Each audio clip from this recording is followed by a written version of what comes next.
भाई लोग, अब बात होगी सबकी गाड़ फाड़ने वाली।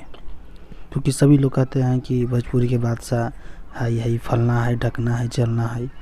और हम लोग कहते हैं कि अगर बादशाह कोई है तो वो है सिर्फ खेसारी भैया, और कोई हो भी नहीं सकता भोजपुरी के बादशाह। क्योंकि वो इतने मेहनती हैं, अपने काम के प्रति लगन रखते हैं कि और कोई का उतना औकात नहीं है कि उतना मेहनत कर सके।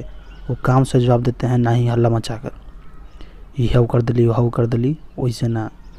आप लोग के सामने गवाही देते हैं, गूगल से पूछवा देते हैं। ये देखिए, मैंने लिखा कि भोजपुरी के बादशाह कौन है, तो गूगल क्या जवाब देता है आप लोग सुनिए। सभी लोग बोलते हैं कि हाई हाई फलाना स्टार है, हाई ढकलवा स्टार है भोजपुरी के बादशाह। तो आप लोग गूगल से सुन लीजिए, मालूम चल जाएगा कि कौन फलाना स्टार ट्रेंडिंग स्टार है, का है, सब मालूम चल जाता। देख ला, भोजपुरी के बादशाह हैं शत्रुघ्न कुमार यादव, जिन्हें हम लोग अभी जानते हैं खेसारी लाल यादव के नाम से। समझ गया? अगर विश्वास नहीं है तो गूगल से जाके आप सर्च मार के देख सकते हैं। धन्यवाद।